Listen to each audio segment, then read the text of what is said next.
अरे चल हाँ वो हाली हाली की दही जमाल बा गोड़ा में चल लिखा जात ए जना तक दौरा में देख डालती नहीं नहीं कनिया बहुरिया होई काहे बूढ़ा गोली अधबूढ़ हो गई लेकिन तब चले के लूर सहर ना सिखलसी अधबूढ़ ना कहनी हमरा के चले ना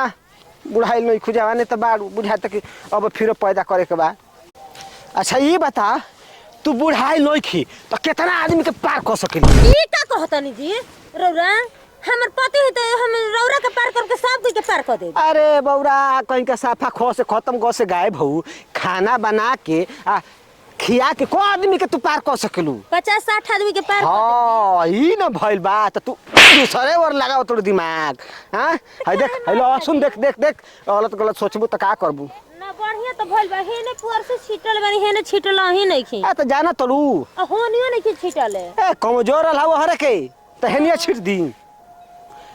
तो बढ़िया भइल बा जी। हां ठीक बा एगो काम करो घरे जा खाना बनाओ सर सका तनी हम देखो तनी का कोई आवत का ना रे पगली हां हमरा बुझा तनु कि कोनो कोनो खोटा तैसे लहसुन ये जी हमारा ही बतिया बुझाता है तो कि खोटल बइले हां हां है देखो आ जान तड़ी ना सुन रहे छोड़े ताके ना होई हां रे पगली आ जान तरीका बात बा उ साजिए के जुना आवेली सोन कि केहू सिवान में ना रही तो 2-4 गो पाता तोड़ के लेके चल जब घरे ए काम बा सुनी ना हम घर खाना बनावत या शाम आ सुबह रौरा हमार ड्यूटी रही खेत घुमल तो हम जाई ना घरे हां त का करबू ए जा करबू कैसन बात करी ना जी। अरे देवता जा ठीक बा जा लइकन फइकन हो जे चिल्लात हो सब मम्मी मम्मी पापा के थोड़े खोजेलस ठीक बा तो झगड़ लड़ाई मत करो कोई आवेला खेता पता लड़े करे तोरे का हम झगड़ा है नजर आई न का रे आ एकदम साफा भैंसे मिल गेलू का तू हमारा करम में जनात बुझात खोजे नहीं खे तेरी दादी मोर माथा आउट कर दलई मेहरारू साफा चलो थे आज सवेरे ही लहसुन ले लेवे ऐसे हमके राती के ना एक पड़ी राती के आइला तन्नी सा खाली लहसुन में मिलला ढेर मिलू ना पावत। अब ऐसे ही घर एकदम बनाई मस्त दाल भात और चटनी आ खाई बढ़िया से मजे से। ये तो लहसुन वाला जे बैठल बाटे हमहू देखत तनी कौन रानी मंगधनी आवत इस हमर लहसुन में खोट के लेके जातै सन हैं कबार ले जुल्फी उन हम लोग के हां कोनो दिमाग लगावे के पड़ी लहसुन ले बदे आज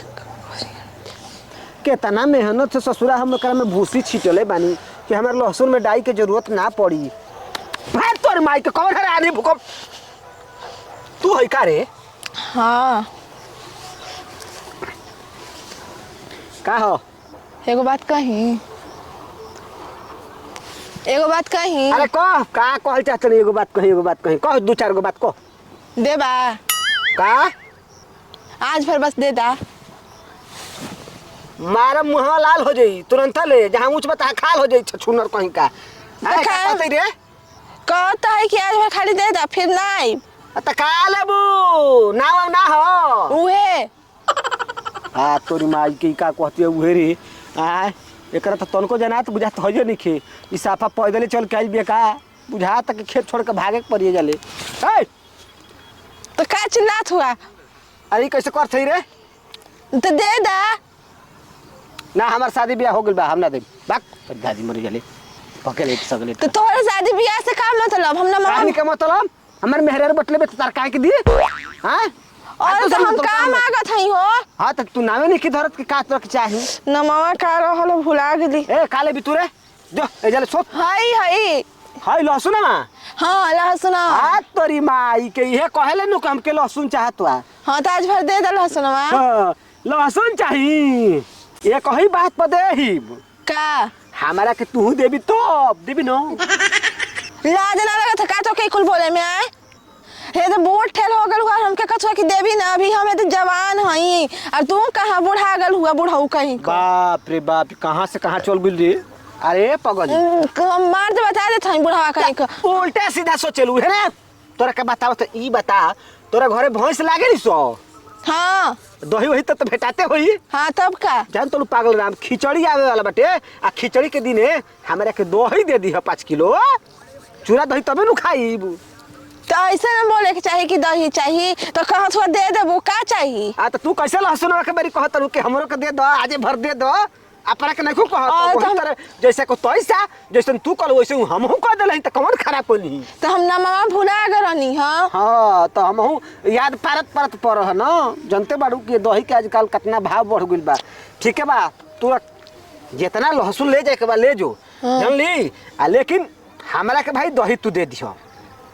हाँ तो खिचड़ी आई तब ना तो खिचड़ी तभी बहुत दिन है हाँ हाँ मतलब पहाड़ के दिन बा काटे 4 दिन बटे आज हवे 9 तारीख हम तोड़ के लहसुनवा हमके दे दे खिचड़ी के दिन हम तो के दही दे दे हाँ आ एगो बात औरी हमारा पे उपकार तू कह दे का हमारा के एगो औरी चीज दे दे तू अब का चीज चाहिए बाबू का चाहिए अब का चाहिए अब अपन नंबर दे दे तबे नु हम संपर्क करब खिचड़ी के दिने कि तारा घरे हम जाइब कटोरा लेके भिख मांगा समझेला बड़ू काम के अरे तो आज ही बता का हो जाई ना, ना। नंबर हम नंबर दे ही अब तो के हाँ, तो का हो जाई रात के थोड़े हम बतियाई तार से वैसे में हमर मेहरारू बिया शक ना कर लगी देखा थी बड़ा विश्व सुंदरी है तोहर मेहरारू मतलब बढ़िया है सुंदर कहाँ है हाँ तो तू कोनो छछुंदर थोड़े बड़ू तू तो सुंदर है बाड़ू हाँ, हम कितना तो लड़का सरवा ढो से देखे के खेते में हाँ हम लहसुनवा दे दे ना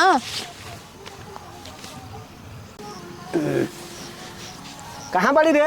अरे ऐजा है दाल लहसुनवा जल्दी टूट गइल ना अरे दा अब जात है ना सुन एगो औरी उपकार कर दे का एगो चीज हमरा के एगो औरी दे दे जानली तो और का चीज दे अपन दिल हमरा के दे दे जानली